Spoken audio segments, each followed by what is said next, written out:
बिहारी भूषण सकल सुरेश कुमारे अंग अंग रचित किन बना रंग भूमि तब सिय पदुधारी देखि रूप मोहे नर नारी हर्ष जुरंदुंदुभि बजा बरसि प्रसन्न अप्सरा गायी श्याम सरोज सो जय मानव जप चितै सकल सुआ सिय चकित चितरामय चाहा भये मोह बस सब नर नाहा मुनि समीप देखे दोबा लगे ललक लोचन मुझ पाए गुरजन लाज समाज बड़ बेसिय सकुचान सियाराम लाज बिलोचन सकिन तना रघुबीर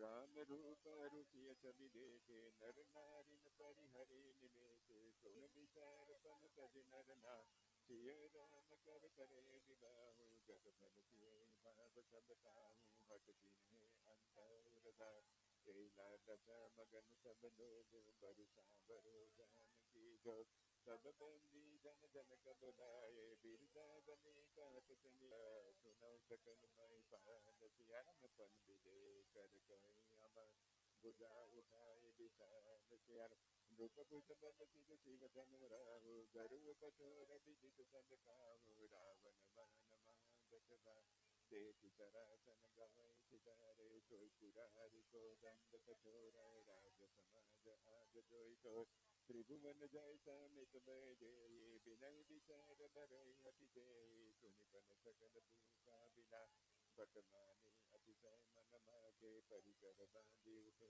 अतुलाई चले ईश देवन सिरनाय तब किता कितक शिव धनु धरहि उठै न कोटि भातु जनि करहि जिनके कछु विचार मन मा चाप समीप महेश न जाहि तम की करहि जन मूड धुप उठै न चढ़हि न जाहि सियाराम मन उपाय बट बाहु बल सियाराम भूप सहस दस एक बार लगे उठावन करई न तारक जगै न कंद सुरासन कैसे कामी बचन कपि मन जैसे इरा दुर्मुख भय जोग सार जैसे बिनुनी रग सन्यासी कीरति विजय वीरता भय चले लाभ कर सर्वसारी श्रीरथ भये हरि राजा बैठे निज निज जाहि समाजा नृपन बिलोक जनक सुना बोले बचन रोष मन गाने दीप दीप के भूपति न आये सुनि हम जो पन खाना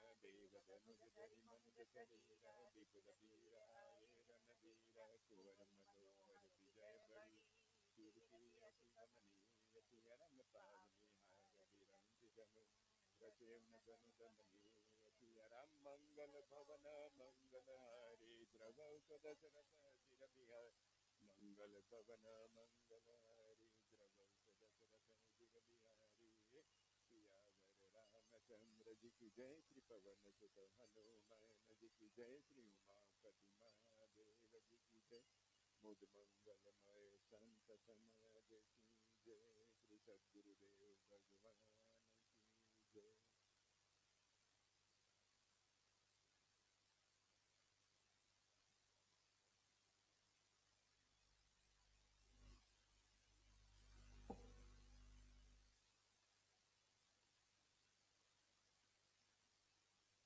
श्री राम। शिव जी ने पति जी को स्पष्ट कह दिया, सोई मम इष्ट देव रघुवीरा सेवक जाई सदा मन पीरा। फिर भी सती जी को क्यों संशय दिया? सती जी ने शिव जी का कहा क्यों नहीं माना?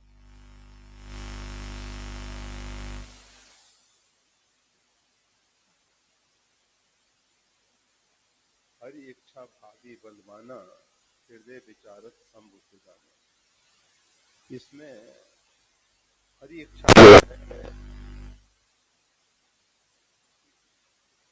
होनहार है जिसको कोई लेट नहीं सकता। सती जी हृदय से जानते शिव सर्वज्ञ ज्ञान वस्तु इसी जगह की लांछन करते हैं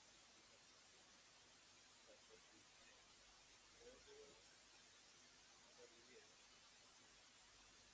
और माता श्री राम को या लक्ष्मण को या कुमारों को अपना ये कह रहे हैं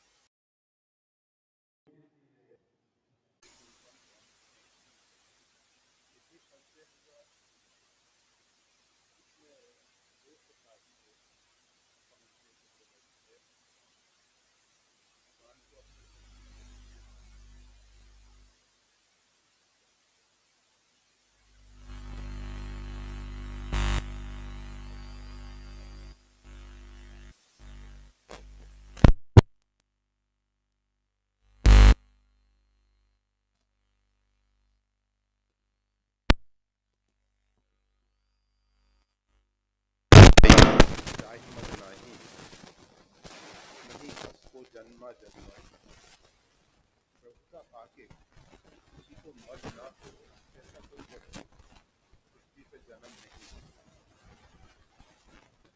ऐसे ऐसे उदाहरण हैं प्रभुता पाने के बाद मर ना हुआ हो। जब लक्ष्मण जी ने पति के विषय में कहा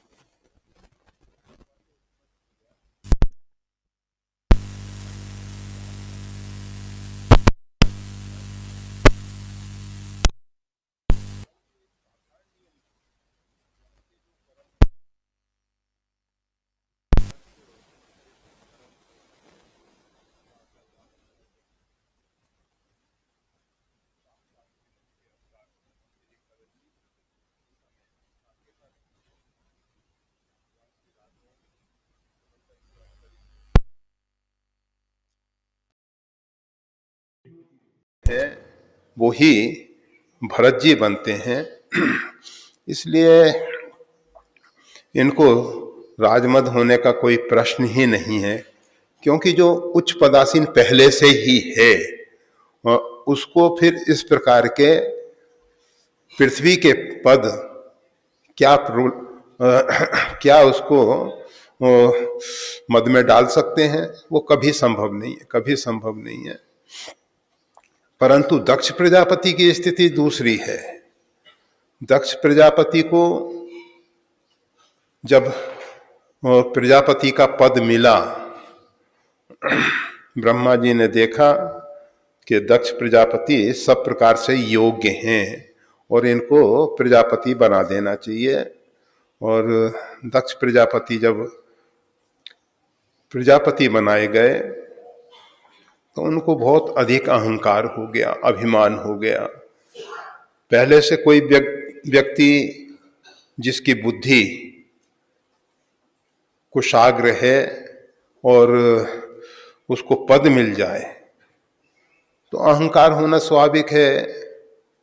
और दक्ष प्रजापति की कन्या सती को बहुत अधिक लाड प्यार में पाला गया। दक्ष प्रजापति ने उनको बहुत अधिक लाड प्यार दिया, जिससे वो थोड़ी हठी स्वभाव की हो गई थी।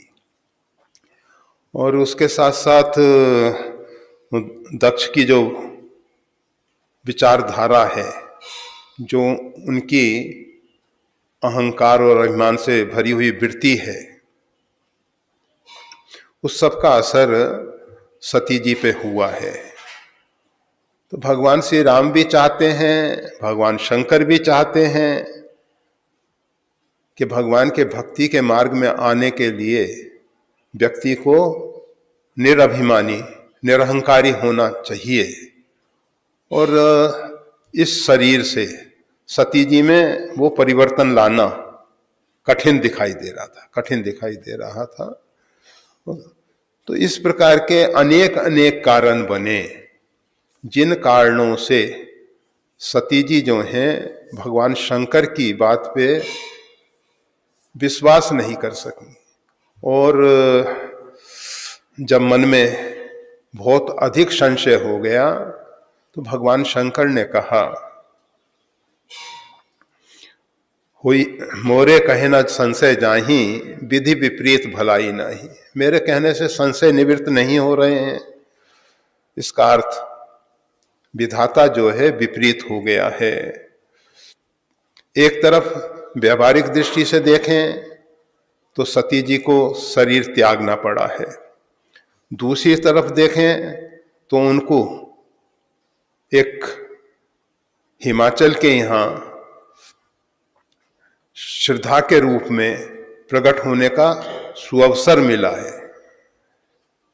हिमाचल जैसी अडिग धारणा, तजहु ना नारद के उपदेशु, आप कहीं सतबार महेशु, इस प्रकार की अडिग श्रद्धा लेके वो आई हैं और वो स्पष्ट कहती हैं, गुरु के वचन प्रतीत न जेई, सपने सुगम सिद्धि नहीं तेहि। जिसको अपने गुरु के वचन में विश्वास नहीं है, उसको स्वप्न में भी किसी भी प्रकार के कार्य सिद्ध होने की अपेक्षा नहीं करनी चाहिए। इच्छा जो है वो बलवान होनहार है।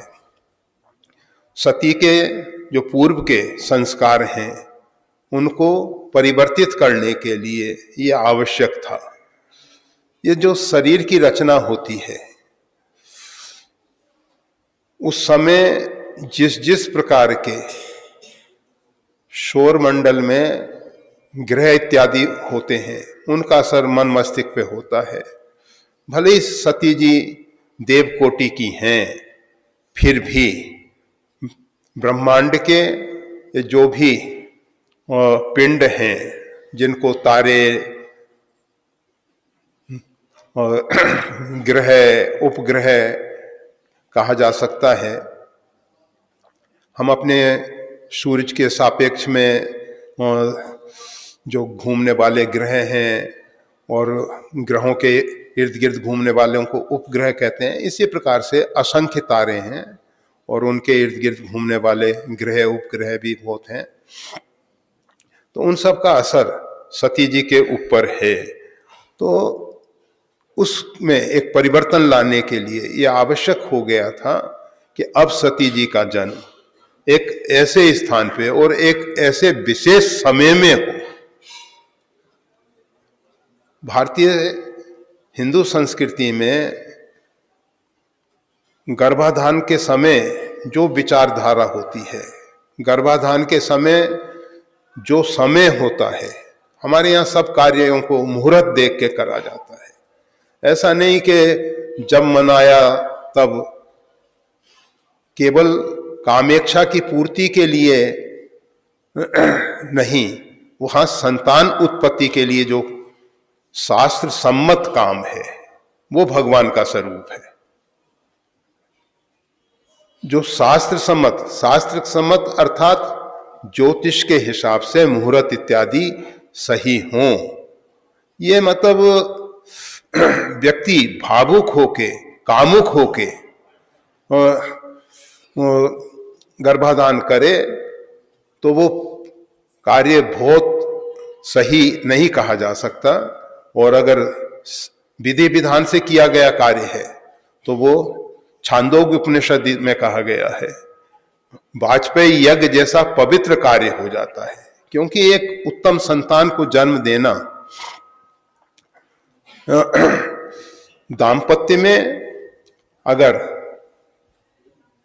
दोनों पति पत्नी विचार करके उत्तम संतान को जन्म दे दें तो इससे बड़ा कार्य कुछ नहीं हो सकता। अगर हम एक पृथ्वी पे ऐसा मानव ले आए, ऐसा जीव ले आए जो सार्वभौम अस्तित्व के लिए कार्य कर सके, तो सती जी का जो जन्म हुआ उस समय का वो जो काल है वो उस प्रकार का नहीं था जिससे सती जी जो हैं बहुत आगे भक्ति मार्ग में बढ़ सकें। परंतु पार्वती जी का जो जन्म हुआ है वो बहुत पवित्र समय में हुआ है और उनके यहाँ जो गर्भाधान इत्यादि हुआ होगा वो भी एक पवित्र समय में हुआ, जिससे इस प्रकार के पवित्र संस्कार लेके फिर सती जी ने मरते समय भगवान शंकर का ध्यान करके शरीर का त्याग किया है और शरीर को पुनः भगवान शंकर की सेवा में अवसर मिले, इसके लिए संकल्प करके शरीर छोड़ा है। तो वो संकल्प काम कर रहा है, गर्भाधान के संस्कार काम कर रहे हैं, जन्म के समय के संस्कार काम कर रहे हैं। और इसके उपरांत नारद जी जैसा गुरु, नारद अर्थात जिसका ज्ञान कभी टलता नहीं है, बदला नहीं जाता है। नारद महर्षि वाल्मीकि को उपदेश दिए, वाल्मीकि रामायण हम सबको प्राप्त हुआ। भगवान वेद व्यास को उपदेश दिया, श्रीमद् भागवत महापुराण सबको प्राप्त हुआ। सनकादिक को, मतलब नारद जी ने ध्रुव को उपदेश दिया, भगवान का साक्षात्कार किया छोटी उम्र में। तो नारद जी जैसा गुरु पार्वती जी को मिले। और फिर पार्वती जी ने गुरु निष्ठा का परिचय देते हुए एक ऐसी तपस्या की जिसके विषय में कहना पड़ा, अस्तप काहु न कीन भवानी। ऐसी तपस्या आज तक किसी ने नहीं की है। मतलब इस प्रकार की तपस्या की गई। और फिर भगवान शंकर की प्राप्ति हुई और भगवान शंकर के साथ बैठ के उन्होंने समाज के लिए, सार्वभौम अस्तित्व के लिए, हर एक व्यक्ति के लिए एक साधना नहीं हो सकती है, सबके लिए अलग अलग साधना है। तमोगुणी व्यक्ति है, रजोगुणी व्यक्ति है, सात्विक व्यक्ति है। जैसा व्यक्ति होता है उसके अनुरूप उसके लिए साधना है। तो भगवान शंकर और पार्वती जी ने मिलके अनेक प्रकार की साधनाएं प्रकट की हैं। भगवती पार्वती प्रश्न करती हैं और भगवान शंकर उसके उत्तर में अनेक प्रकार की साधनाओं के विषय में बताते हैं। आप सब हमेशा सुनते हैं कि रामार्चन में भगवान शंकर से पार्वती जी ने प्रश्न किया है और भगवान शंकर ने एक ऐसा अद्वितीय साधन जिसके सुमरन करने मात्र से, कार्य करना तो बहुत आगे की बात है, जिसके सुमरन करने मात्र से सब सिद्धियां हस्तगत हो जाती हैं। और फिर जितना व्यक्ति सोच नहीं सकता है उससे अधिक फल की प्राप्ति करता है। रामार्चन की दो विशेषताएं हैं। एक तो रामार्चन का सुमरन करने मात्र से कार्य की सिद्धि होती है। भगवत कृपा से जितना हम सोच नहीं सकते हैं उससे अधिक भगवान लाभ दे देते हैं हमको। और ये जो श्री रामचरितमानस, रच महेश निज मानस राखा, पाई सुसमौ शिवासन भाखा, भगवान शंकर ने इसकी रचना करके अपने हृदय में रख रखा था, क्योंकि कोई सुयोग पात्र नहीं मिला था जिसको इसको सुनाते वो। पाई सुसमौ, जब देखा कि समय बड़ा अनुकूल है, वाल्मीकि रामायण में उसके अनुष्ठान के लिए 3 महीने, चैत्र मास, माघ मास और कार्तिक मास, 3 महीनों में वाल्मीकि रामायण के अनुष्ठान होते हैं। तो इसी प्रकार से भगवान शंकर ने देखा कि अभी उत्तम काल है, उत्तम समय है, और उत्तम समय में रामचरित सुनाया है।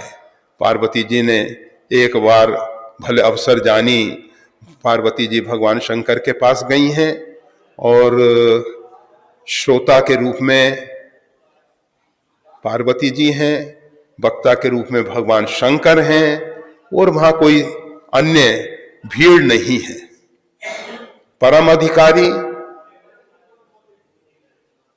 पार्वती जी श्रोता हैं। गूढ़ तत्व न साधु दुरावई, आरत अधिकारी जहां पावई। अत्यंत गोपनीय तत्व साधु संत छिपाते नहीं हैं। किसके लिए? आरत अधिकारी जहां पावई। अगर कोई व्यक्ति सही रूप में दीनता पूर्वक प्रश्न करता है, शालीनता पूर्वक प्रश्न करता है, नम्रता पूर्वक प्रश्न करता है, तो गूढ़ तत्व न साधु दुरावई, आरत अधिकारी जहां पावई। अगर ऐसा योग अधिकारी मिल जाता है तो भगवान संत छिपाव नहीं करते। नहीं तो रामायण में अंतिम में भगवान शंकर ने ये ना कहिए सठई हठ सीलई, ये रामचरित जो है किसी सठ व्यक्ति को नहीं सुनाना चाहिए, हठी व्यक्ति को, दुराग्रही को नहीं सुनाना चाहिए। आज समाज में जो समस्या पैदा हो रही है, रामचरित पे बैन लगाने की बातें तक लोग कहने लग गए हैं, उसके पीछे कारण है तो शायद ऐसे दुष्परिणाम की संभावना नहीं रहती। परंतु गोस्वामी तुलसीदास जी उदार हृदय, वो कहते हैं सुन सठ मना, पहले अपने मन को ही कहते हैं मेरा मन ही बहुत सठ है, और सुन तो उन्होंने अपने मन को सुनाया है। स्वांता सुखाए रघुनाथ गाथा, तुलसी भाषा अति मंजुल मात नोती। तो गोस्वामी तुलसीदास जी ने अपने मन को सुनाया, और उसके बाद गोस्वामी तुलसीदास जी तो सुर सरी सम सब कहाँ हित हुई, चाहते हैं कि उनका ये जो कवित्व है, उनका जो काव्य है, गंगा की तरह सबको पावन करने वाला हो जाए। गंगा ये नहीं देखती कि गंदा नाला है इसके लिए बैन लगा दो, नहीं आगे बढ़ने देंगे, ऐसा कुछ नहीं है। कोई भी हो, और कभी कभी ऐसा होता भी है कि जो चेतन महाप्रभु के विषय में आपने शायद सुना हो, पहले वो साधु संतों के साथ बहुत शास्त्रार्थ इत्यादि करते थे, न्यायिक थे, न्याय का सांगोपांग अध्ययन, उन जैसा न्याय का विद्वान उस समय उस भूमि पे नहीं था। तर्क के द्वारा भजन कीर्तन इत्यादि सबका खंडन कर देते थे। अब जैसे कहा जाता है ब्रह्मविद ब्रह्मे भवति, ब्रह्म को जान लेने से ब्रह्म हो जाते हैं, तो कुतर्की कहता है किसी व्यक्ति को जान लेने से वो व्यक्ति थोड़ी हम बन जाएंगे, कुतर्की। परंतु भगवान की कृपा से फिर उन्होंने पूरे भारत में, और आज हमारे पास ये रामायण रखी हुई है, भक्ति वेदांत स्वामी के द्वारा उनके परिकरों ने इसको लिपिबद्ध किया है वाल्मीकि रामायण के आधार पे। तो प्रभुपाद स्वामी के द्वारा जो चेतन महाप्रभु निताई और निमाई का संयोग मिला, और उनके द्वारा भक्ति का प्रचार हुआ, जिस जिस तरफ वो जाते थे पशु पक्षी भी भक्ति में तल्लीन हो जाते थे। तो ऐसी स्थिति पैदा की। तो हो सकता है आज जो रामायण के विषय में आलोचना कर रहे हैं, अगर वो रामायण को समझ जाएंगे, परंतु जो गोस्वामी तुलसीदास जी ने रामचरितमानस के विषय में पहले ही कहा है, जय श्रद्धा संबल रही, अगर उनके पास शुद्ध सात्विक श्रद्धा नहीं है, उनको रघुनाथ जी प्रिय नहीं लगते, उनको तो पद प्रतिष्ठा में रुचि है, भगवान तो बहुत दयालु हैं, सबके जीवन में परिवर्तन ला सकते हैं, सर्वसमर्थ हैं, कृपा करें, अच्छी बात है। तो मुख्य बात ये जो सती जी को संशय हुआ और भगवान शंकर के वचन में विश्वास नहीं किया, उसी के परिणाम स्वरूप आगे चल के ये पवित्र ग्रंथ रामचरितमानस हम सबको उपलब्ध हुआ है। तो ऐसे उत्तम ग्रंथ की रचना के पीछे ये सब घटना होनी आवश्यक थी। कभी कभी हमको लगता है कि भगवान ने ऐसा क्यों कर दिया, भगवान ऐसा क्यों कर रहे हैं। जब हीरे को घिसा जाता है ना, तो हीरा सोचता है मेरे साथ बड़ा अन्याय हो रहा है, परंतु जब वो घिस के किसी राजा के मुकुट में या किसी के गले में हार या कर्णफूल के रूप में उपयोग में लिया जाता है, तो उसको लगता है कि मेरा जो इतना तप था कष्ट जो उसने सहन किया वो उसकी एक तपस्या थी, तो वो सार्थक हो गई, सार्थक हो गई। तो इसी प्रकार से सती जी के साथ जो कुछ भी हुआ बाद में परिणाम सही आया, बाद में परिणाम सही आया। और भगवान शंकर ने पार्वती जी को ये पवित्र आख्यान, पवित्र गाथा, पवित्र कथा सुनाई है। और आज हम सब पठन तो कर ही रहे हैं, पाठ कर रहे हैं, आप सब सौभाग्यशाली हो, परंतु हम चाहेंगे कहीं सुनहि अनुमोदन करें। रामचरितमानस को कहने से, सुनने से और तद अनुसार आचरण करने से जीवन में एक परम क्रांति आ सकती है, बहुत बड़ा परावर्तन हो सकता है। हम सही अर्थों में मानव बन सकते हैं, और मानव बन के यात्रा रुकेगी नहीं, मानव बन के महामानव। और सीधे शब्दों में कहें तो नर से नारायण तक। अगर किसी के मन में यह आ जाए कि किस प्रकार से गीध अधम खग आमिष होगी, गीध जो है कैसे जाति में जन्म लिया, अधम जाति है, सड़े गले मांस खाने वाला गीध, और वो उसी शरीर का त्याग करके नारायण के स्वरूप में पहुंच सकता है। गीध देह तज धर हरि रूपा। तो हम सबको भगवान ने आज मानव बनाया है। जब कोई लोग कहते हैं कि हनुमान जी की आराधना माता बहनों को नहीं करनी चाहिए, बहुत से लोगों ने समाज में ये भ्रांत धारणाएं फैलाई हैं। तर्क हैं उनके अपने अपने, तब कहना पड़ता है लंका में सबसे पहले जो राक्षसियां हैं उन्होंने हनुमान जी की पूजा की है, तो हम उन राक्षसियों से तो कुछ तो ठीक होंगे। हो सकता है उनसे भी बिगड़े हुए हों, जो भी हो। कहने का तात्पर्य केवल इतना है कि ये जो सती जी का संशय है, उस समय तो सती जी को भी तकलीफ हुई, काफी तकलीफ हुई। भगवान शंकर के द्वारा परित्याग हुआ, लंबे समय तक विरह वेदना का सहन करना पड़ा। फिर पार्वती जी का शरीर पाके भी हजारों वर्ष तपस्या करनी पड़ी, और फिर भगवान शंकर की प्राप्ति हुई, और भगवान शंकर के मुखारबिंद से ये राम कथा रूपी गंगा प्रवाहित हुई है, और इस गंगा में हम सब आज अवगाहन कर रहे हैं। परंतु केवल गंगा का स्नान ही पर्याप्त नहीं है, गंगा का नित्य सेवन करो आप। वैसे तो गंगा गंगा यो बुर्यात योजना नाम सतेरपि, गंगा से 100 योजन दूर रहकर भी कोई गंगा गंगा उच्चारण करता है तो उसके जन्म जन्मांतर के पाप राशि मिट जाते हैं।